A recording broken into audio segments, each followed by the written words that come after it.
I still remember the morning when the silence felt heavier than usual. The clock on the wall ticked steadily, the sunlight slid across the tiles, and the sound of traffic outside faded into a dull hum. It was an ordinary day, yet something inside me knew. Something had changed. For years, my mornings used to begin with a voice that carried warmth. "Good morning, Mom," my son would say, his tone still sleepy but full of affection. Sometimes he'd hug me before heading to school. Sometimes he'd just smile from across the table as he grabbed his lunchbox. Those little moments were the heartbeat of my days. But now they had vanished quietly, without warning, without goodbye. He doesn't call me Mom anymore. He says ma'am, sometimes Ami, sometimes nothing at all. Just silence between words that used to mean everything. At first I laughed it off, telling myself that he was grown up now, busy with his own world, his own family. But deep inside I could feel something slipping away, something sacred between a mother and her child. I raised him alone. My husband passed away when our son, Arav, was only 8 years old. I remember holding his tiny hand during the funeral, trying to stay strong even as my heart broke into pieces. Arav looked up at me and said, "Don't cry. Mom, I'll take care of you when I grow up." Those words became my shelter through every storm that followed. I worked day and night, sometimes taking stitching orders from neighbors, sometimes staying up late tutoring children just to keep the lights on. There were days I didn't eat properly so Arav could have enough milk in the morning, but I never complained. Every time I saw his report card or watched him sleep peacefully after a long day, I felt my sacrifices were worth it. He was a bright boy, polite, caring, full of dreams. When he got a scholarship for university in the city, I was both proud and scared. I packed his bags with trembling hands and smiled as he hugged me goodbye. "I'll call every day, Mom," he said. And he did, at least for a while. In those early months, my phone would ring every evening. He'd tell me about his classes, his new friends, his small struggles.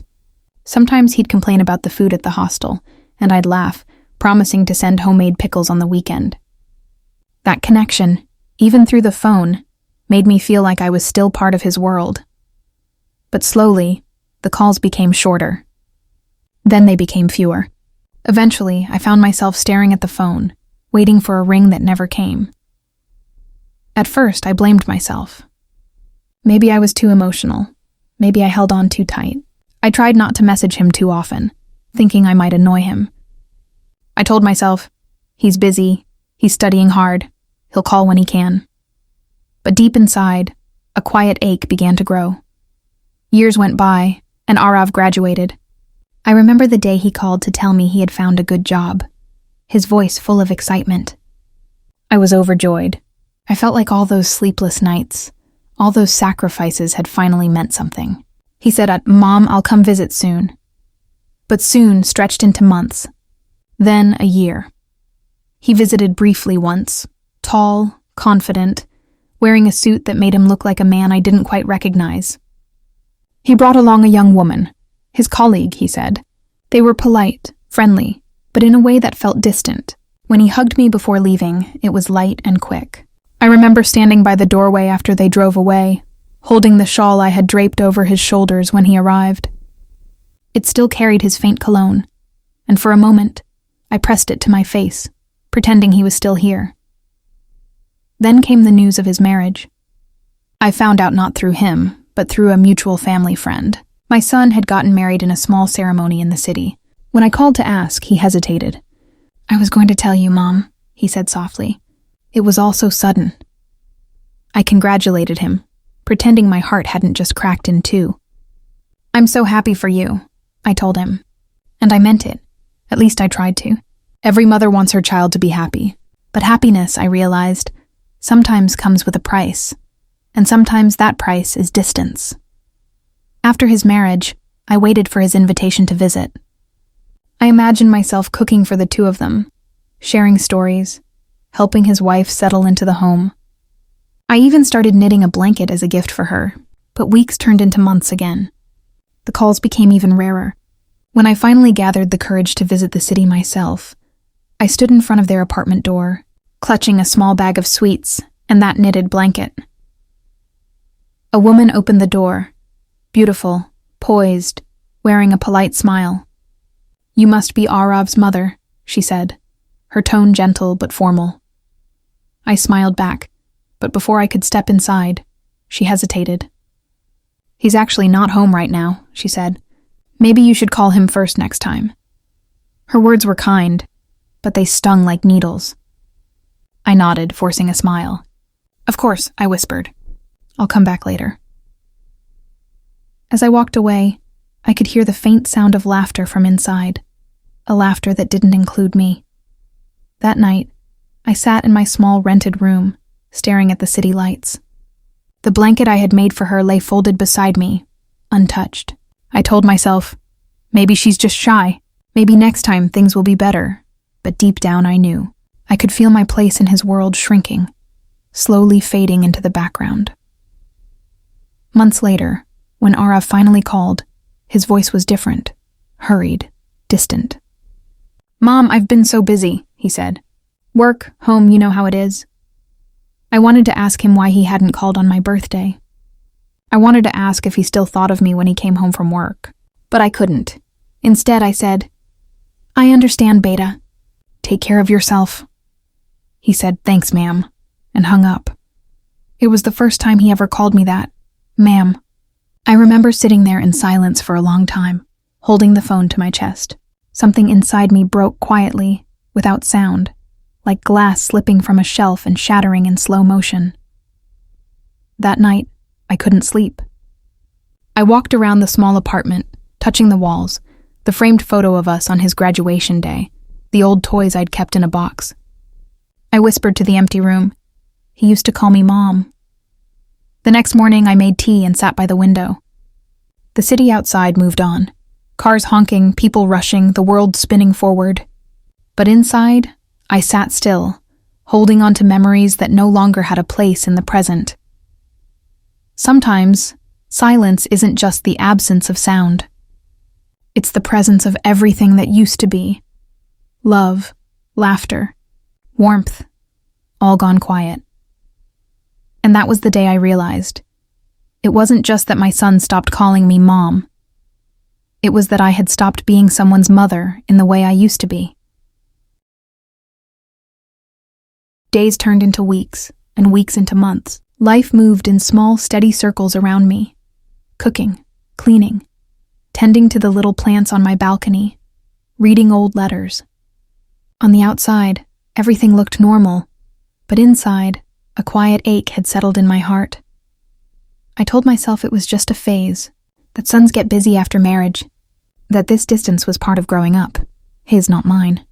I had spent so many years holding his hand, guiding him through everything. Perhaps now it was time to let go. But letting go was harder than I thought. Every morning, when I made tea, I still poured 2 cups. One for myself and one for him, out of habit. Sometimes I would sit at the table and look at the second cup growing cold, wondering if he'd even remember that tea used to be our little ritual. He liked it strong, with less milk. I could still see him as a boy, swinging his legs from the chair, sipping tea and saying, "Mom, yours always tastes better than anyone's." Now the cup sat untouched. There were moments when I wanted to call him, to just hear his voice, to ask how his day went. But each time I stopped myself. What if he was busy? What if his wife didn't like me calling too often? I didn't want to be a burden. I didn't want to be the mother who couldn't let go. So I waited. Sometimes, when loneliness felt heavy, I'd go to the market just to be around people. The vegetable sellers knew me well by now. They would smile, ask about my health, and for a few minutes I felt seen again. I would linger at the flower stalls, touching the petals softly, remembering how Arav used to buy me small bunches of marigolds on my birthday when he was little. He once said, "You look happiest around flowers, Mom." He was right. Flowers don't speak, but they make you feel less alone. Evenings were the hardest. The light would fade from the sky, and the city lights would begin to glow. I'd sit by the window knitting something, a habit I had picked up long ago. Most of the time, I didn't even know what I was knitting for anymore. My fingers just needed something to do, to keep the thoughts from spilling over. Sometimes, I'd scroll through my phone and look at his old pictures. His first school uniform. The birthday cake we made together, the two of us standing outside our old house. His smile was different then. Softer, purer. It was a smile that belonged to me too. One night, I saw a new photo on his social media, him and his wife, smiling at a restaurant table, a birthday cake between them. The caption read, "Best evening with my favorite person." I smiled at the screen. It was genuine, though a small part of me trembled inside. I was glad he was happy, truly glad, but there was also a quiet whisper in my heart, the kind that asks, when did I stop being his favorite person? I told myself I shouldn't feel that way. Love isn't meant to be owned or measured. Still, when your whole world once revolved around one person, it's hard to accept that you've become a small corner in theirs. A few months later, I got a call from an unknown number. It was his wife. Her voice was polite, almost distant. She said Arav had been traveling for work and was quite busy. I thanked her for calling. After a pause, she asked if I was doing all right. "I'm fine," I said softly. And I was. At least that's what I told myself. When I hung up, I looked around the room. The walls felt emptier somehow. I walked to the shelf where Arav's old books still sat. I opened one, an old science textbook, and found a note inside. In his childish handwriting, it said, "Love you, Mom. I'll buy you a big house one day." I sat down with that note in my hands, my eyes blurring with tears. He had already given me everything I ever wanted. His laughter, his dreams, his childhood. I didn't need a big house. I just wanted to be remembered. In the months that followed, I started taking on small sewing jobs again. It kept me occupied, and it made the days pass a little faster. I stitched dresses for neighborhood children, curtains for newlyweds, and even little pillow covers with bright patterns. Every stitch felt like a memory being woven into fabric. One afternoon, a little boy from next door came running to me with a torn shirt. "Auntie, can you fix this?" he asked. I smiled and nodded. As I sewed, he sat beside me, swinging his legs. His voice, his innocent chatter, it reminded me so much of Arav. When he thanked me and ran off, I found myself whispering, "You're welcome, Beta," and for a brief moment, it filled the quiet space in my heart. As the year passed, my health began to weaken a little. Nothing serious, just the aches and tiredness that come with age. The doctor advised rest, but rest only made the silence louder. I often found myself talking to the walls, to the framed photos, to the memories that lingered like old friends. Sometimes I imagined Arav walking through the door. I imagined his voice calling, "Mom, I'm home." The thought alone brought a strange comfort. Maybe that's what hope is. Believing in something even when you know it might never happen. Then one day, I received a message from him. Just a short one. "Hey, hope you're doing well. Been a little busy. We'll call soon." I read it over and over. 3 lines, that's all. But to me, it felt like sunlight breaking through a cloudy sky. I replied, "I'm fine, Beta. Take care of yourself." I wanted to say more, to tell him I missed him, that I still made his favorite tea every morning. But I stopped myself. Mothers often carry love silently. After that message, he didn't call for several weeks. But I held on to those words, "We'll call soon," as if they were a promise. To fill my evenings, I began visiting the nearby park. There were benches under large trees, and the sound of children playing always brought me peace. I would sit there for an hour, sometimes knitting, sometimes just watching the sky change colors. There was an elderly couple that came regularly too, the man pushing his wife's wheelchair, both smiling as they fed the birds together. Watching them made me think of what life could have been if my husband had lived longer, if our little family had stayed whole. But fate doesn't ask for permission. It simply moves forward. One day it began to rain while I was still in the park. Everyone ran for shelter, but I didn't. I stayed there letting the rain soak through my clothes. The air smelled fresh, and for a moment, it washed away the heaviness inside me. When I got home, I made tea and sat by the window again. The sound of the rain felt like company, a soft, endless conversation with the past. I realized then that loneliness doesn't always mean being alone. Sometimes it means being surrounded by memories that have nowhere to go. That evening, I found myself writing a letter to Arav. Not because I expected a reply, but because I needed to say things that had no place in short text messages. I wrote slowly, carefully. My dear son, I hope you're happy and healthy. I know life keeps you busy, and I understand that you have responsibilities now. I just want you to know that I'm proud of you. More than words can ever say. I miss you, but I don't want you to feel guilty for that. Every mother waits, it's what we do, and even when you forget to call, my heart never stops blessing you, love, Mom. When I finished, I folded the letter neatly and placed it inside a book, the same one that still held his childhood note. Some words are not meant to be sent. They are meant to be kept, as whispers to time. That night, I felt peaceful for the first time in months. Maybe love doesn't always need to be returned. Maybe it just needs a place to rest. It happened on an ordinary Thursday, one of those quiet, windless afternoons where time feels heavy and slow. The clock ticked lazily on the wall, and I sat on the edge of my bed, folding clothes that no one else would wear. I had just finished a cup of tea when the phone buzzed. The sound startled me. It had been weeks since I'd heard that tone. My heart skipped a beat as I saw his name flash on the screen. Arav. For a moment, I froze. I wanted to answer right away, but my hands trembled. I wiped them quickly on my shawl and pressed the button. Hello? My voice came out smaller than I expected. There was a pause. Then his voice, calm, polite, distant. Hi, Mom. I smiled instinctively, though he couldn't see it.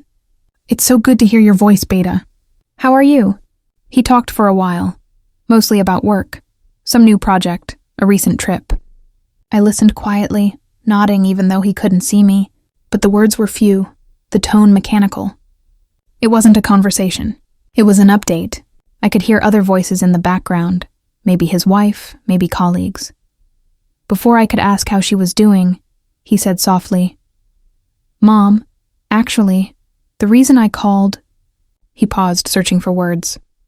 We're moving abroad. It's a good opportunity. Just wanted to let you know. The world seemed to tilt a little. I clutched the phone tighter. That's wonderful, Beta, I said, forcing my voice to sound cheerful. You've worked so hard. You deserve this. He thanked me, said something about being busy with paperwork, then promised to stay in touch. The call lasted less than 5 minutes. When the line went dead, I stared at the phone screen for a long time. The last message blinked faintly. Call ended. Abroad. A word that sounded so small, but carried oceans between us. That night I couldn't sleep. I lay on my bed, listening to the fan hum softly, and thought about how far abroad really was. Would I still get to see him once a year? Once in 5? Or maybe never again, except on a glowing screen? I turned to look at the framed photo of us on the nightstand. It was taken years ago. Arav in his college graduation gown, me standing beside him, my hand resting on his shoulder. I remembered how proud I felt that day, how I thought the world was opening wide for him. I didn't realize it meant it would also close around me. The following days felt strangely quiet. Even the city's noise and the traffic, the vendors, the chatter, seemed distant. I went about my chores slowly, as if each task weighed more than it used to. I tried not to think about packing in airports and goodbyes. I told myself I was happy for him. That's what mothers are supposed to feel, right? Pride, not pain. But every time I saw an airplane in the sky, my eyes followed it until it disappeared behind the clouds. A few days later, a delivery boy arrived at my door.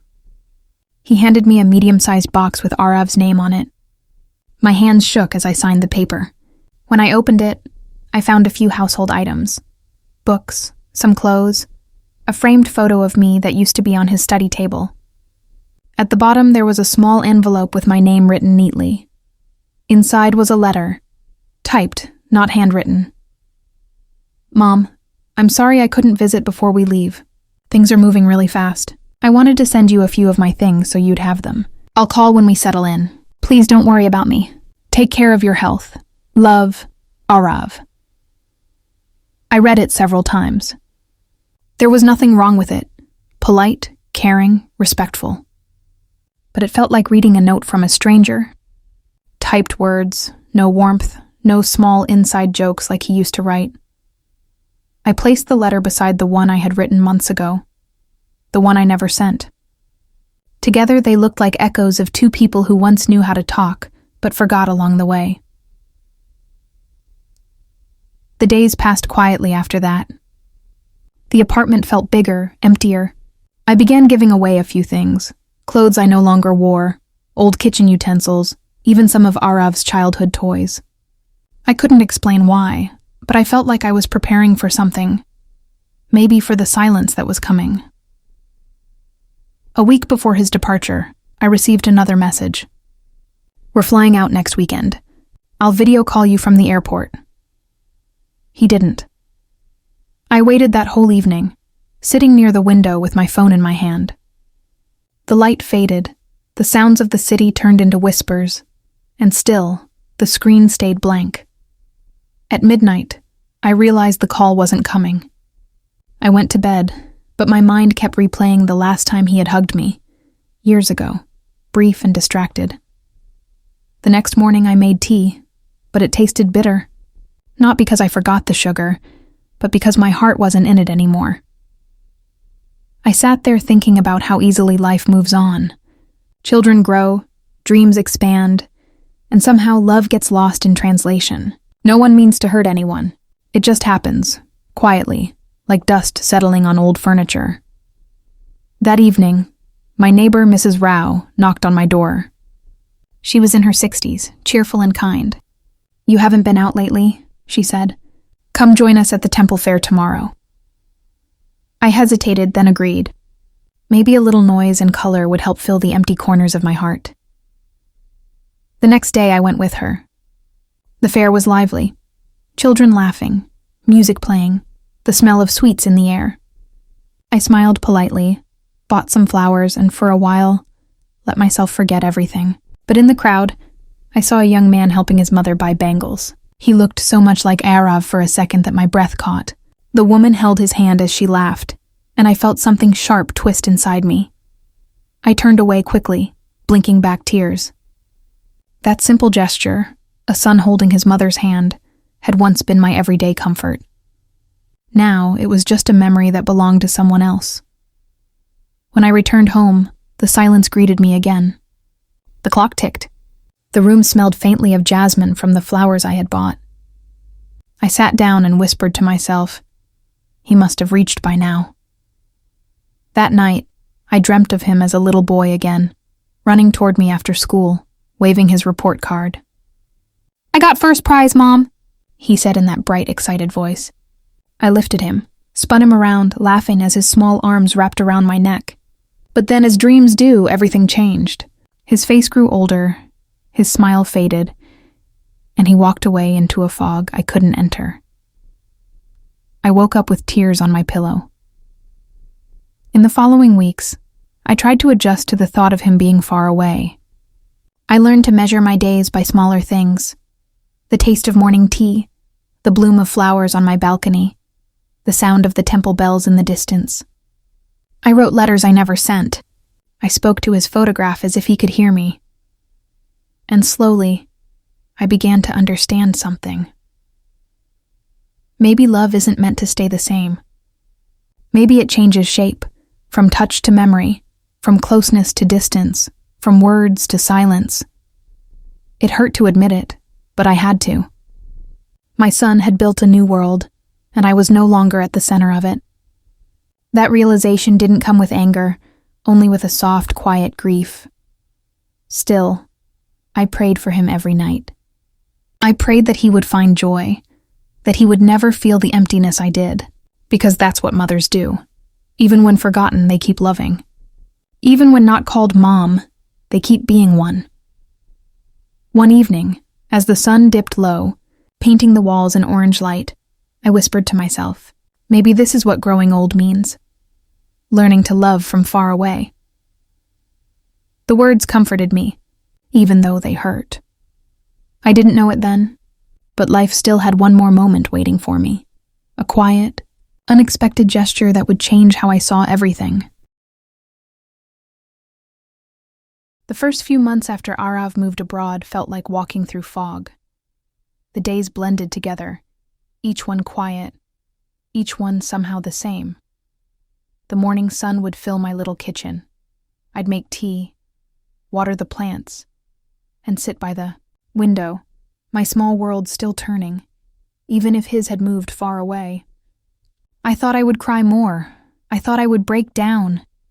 But I didn't. Tears had turned into something else, something softer, almost invisible. It wasn't sadness anymore. It was emptiness. An emptiness, I learned, doesn't always roar. Sometimes it just hums quietly in the background of life. At first, I waited for his calls like someone waits for rain in a dry season. Every time my phone buzzed, my heart jumped, only to find it was a wrong number, a delivery message, or a call from a friend. Eventually, I stopped waiting by the phone. It wasn't that I gave up. I just grew tired of hoping. One morning, I woke up and decided I needed to do something different. I had been living inside the walls of memory for too long. Arav had his own life. Maybe it was time I found mine again. So I joined a small community center nearby.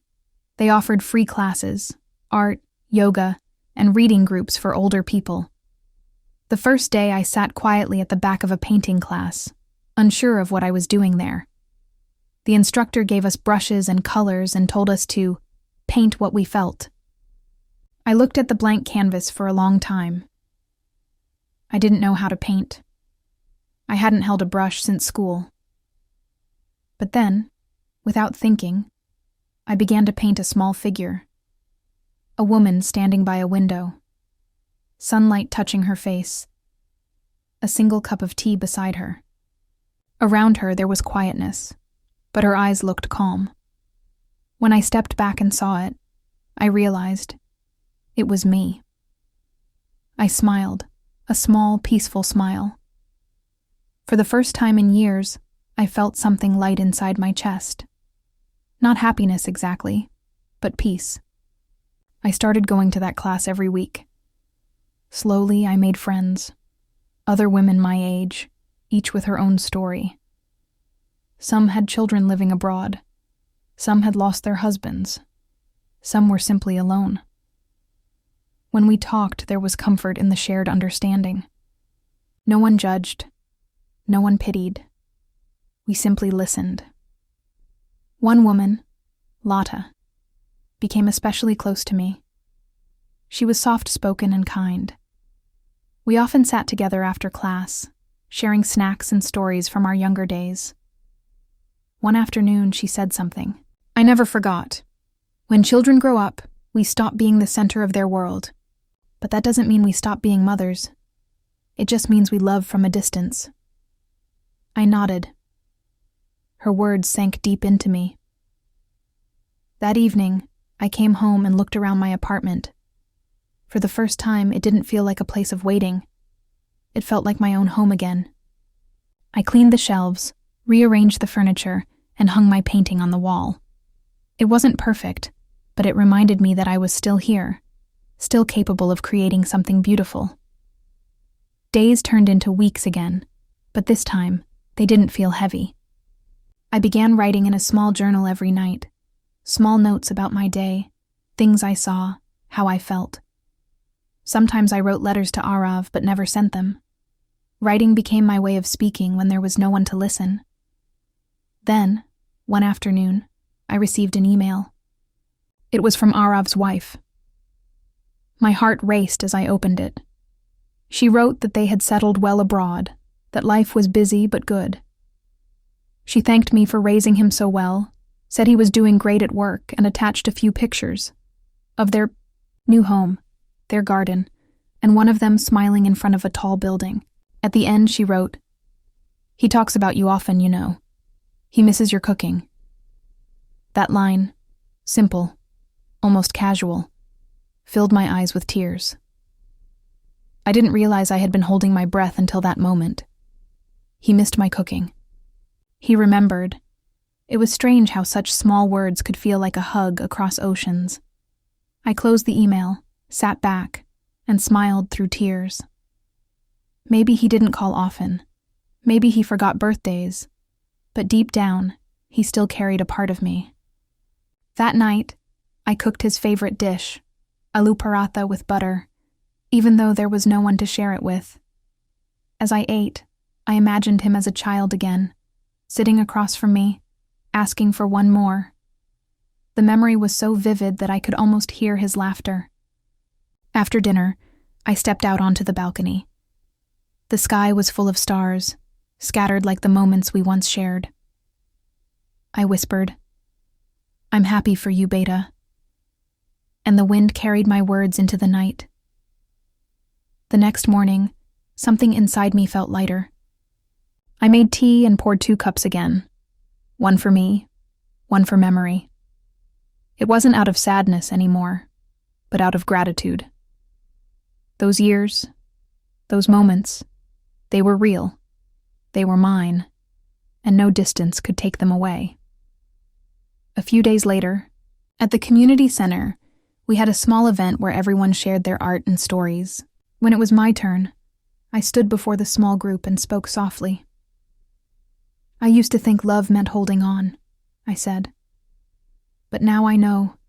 Sometimes love means letting go, quietly, gently, without anger, without demand.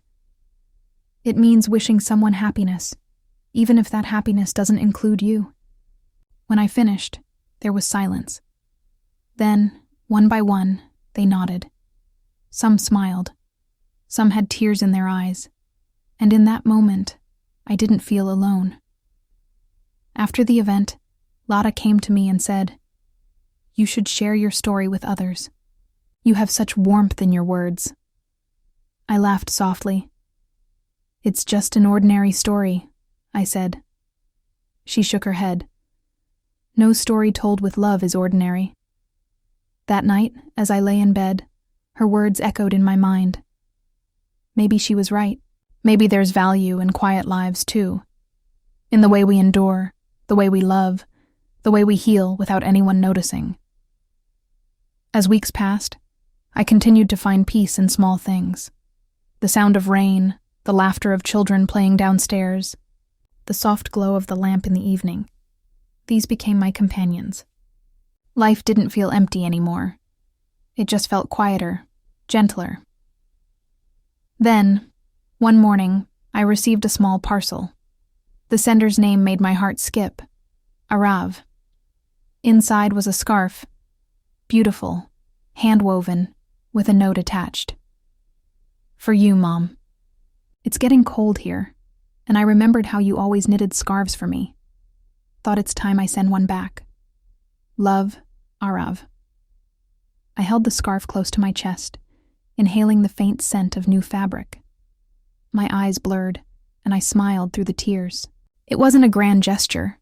It wasn't a long message. But it was enough. Sometimes love returns quietly, without fanfare. It arrives in small packages, in simple words, in moments that say, "I remember you." That evening, I wore the scarf and sat by the window with my tea. The city lights shimmered in the distance. I didn't cry. I just sat there, feeling the warmth of that cloth and the warmth of his thought. For the first time in years, I didn't feel forgotten. I felt understood. Not through words, but through something deeper. As night settled, I whispered softly, "Thank you, my son." And in the silence that followed, it almost felt like I heard him whisper back, from across the world, "I love you, Mom." It's been 3 years since the day my son stopped calling me Mom. And yet, when I wake up every morning, it feels like just yesterday that his little hand held mine as we crossed the road, his voice filling the air with endless questions and laughter. Time has its own strange way of softening pain. It doesn't erase it. It just wraps it in gentleness, until one day, you can look at your memories without breaking. I've learned to live differently now. My days have a rhythm. a calm that used to scare me but now feels comforting. The mornings begin with tea and quiet prayer. I water the plants, watch the birds, and sometimes hum old songs I used to sing to Arav when he was a boy. The silence that once felt heavy has turned into a friend. It sits beside me when I read, walks with me when I go to the park, and whispers softly at night. Not of loneliness, but of peace. I no longer wait for the phone to ring. I don't count the days since his last message. Instead, I count the blessings in my day. The gentle sun, the laughter of my neighbor's children, the little joys that once went unnoticed. Arav calls sometimes now, not often, but enough. The conversations are short, simple. Updates about work, the weather, his new project. But every word is precious. When he says, "Take care, Mom," I still feel that tiny ache in my heart. But it's no longer from pain. It's from love that has learned to stand on its own feet. Sometimes he sends pictures, a weekend trip, a family dinner, their new car. I look at them and smile, whispering silent prayers for his happiness. There's no jealousy, no bitterness, only warmth. That's the thing about a mother's love. It changes shape, but it never disappears. Last winter, during one of my community center meetings, we were asked to talk about what peace means to us. When it was my turn, I stood up and said softly, "Peace for me is when I stopped waiting for things to go back to how they were. It's when I learned to be grateful for what is, instead of what was." The room was silent. Then someone started clapping, and slowly, others joined in. It wasn't applause for something great I'd done. It was a shared understanding. Every person there had loved someone who drifted away. Every heart there knew what it felt like to love without return. After the meeting, a younger woman came to me. She had tears in her eyes. She said, "My mother and I haven't spoken in years. Listening to you, I think I want to call her." I held her hand and said, "Don't wait too long, Beta. Mothers forgive easily, but time doesn't wait for anyone." That evening, as I walked home, I realized something. Maybe that's what all this pain was for. Not to break me, but to soften me. To teach me that love, at its purest, doesn't ask for anything in return. One Sunday morning, while cleaning my old cupboard, I found a box full of Arav's childhood things. A tiny red sweater, a toy car, his first school drawing, a birthday card that said, "To the best mom in the world." I sat down on the floor, holding that card, and smiled. The edges were worn, the colors faded, but the words still carried warmth. In that moment, I didn't feel sad. I felt grateful for the little boy he once was, for the man he had become, for the love that had filled our home once upon a time. I put everything back in the box carefully, tied it with a ribbon, and placed it on the shelf. Not to hide it away, but to honor it, like a treasure that doesn't need to be reopened to know its worth. Life keeps moving, quietly but surely. Sometimes I sit by the window and watch families walking together, parents holding their children's hands, talking, laughing. I don't feel jealous anymore. Instead, I feel a quiet blessing rise inside me. May they never forget each other. Every mother, I've learned, carries two hearts, one that beats for herself, and one that beats for her child, no matter how far he goes.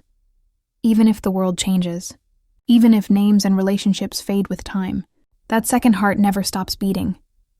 Some nights, I dream of Arav as a little boy again. In my dream, he runs toward me with open arms, shouting, "Mom!" I wake up smiling. It doesn't make me cry anymore. It feels like my soul reminding me that love doesn't disappear. It just lives in different forms. Last month, he called out of the blue. His voice sounded softer than usual. He said, "Mom, we're expecting a baby." For a second, I couldn't speak. My hands trembled and my heart felt like it might burst. Then I laughed, a deep, heartfelt laugh that filled my small room. "Congratulations, my son," I said. "You'll be a wonderful father." After we hung up, I sat quietly, staring at the ceiling. The world felt full again, not because of the call, but because I realized life always gives us new ways to love. I started knitting the next day, a small white sweater, just like the one I made for him years ago. Stitch by stitch, I wove my love into it, my prayers into each loop. It felt like healing all over again. Maybe one day, that little baby will call him Papa. And maybe, just maybe, he'll understand what it means when a tiny voice fills your world, and then one day grows silent. Now, as I sit here, writing these words, the evening light spills softly across my table. The city outside hums with distant life. Cars, laughter, footsteps. Inside, there is only peace.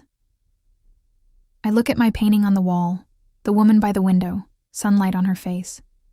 She's still there, still standing, still calm. That woman is me, and she's stronger than she ever thought she could be. I've learned that love doesn't always stay the way we expect it. Sometimes it changes shape. Sometimes it walks away, but the beauty of love is that it leaves warmth behind. Something you can carry, quietly, for the rest of your life. I don't know when Arav will visit next. Maybe next month, maybe next year. It doesn't matter. Because now I understand. Being a mother isn't about being remembered all the time. It's about remembering, always. When I see the stars at night, I whisper his name. When I smell rain, I think of his laughter. When I sit down for dinner, I still set 2 plates. One for me, one for memory. And that, I think, is the quiet strength of a mother's heart, to keep loving, even when no one is watching, to forgive, even without apology, to hope, even when hope is silent. So if you're listening to this, maybe you're a mother or a son, or a daughter. I just want to say this. Call your mother, write to her, tell her you love her. Because one day, when the calls grow fewer and the voices fade, all that will remain are the words you did say, not the ones you waited too long to speak. As for me, I'll keep living my quiet life, watering my plants, making tea, knitting sweaters for a grandchild I haven't met yet. And every time the wind touches my face, I'll smile, knowing it carries my love across oceans, to the boy who once called me Mom.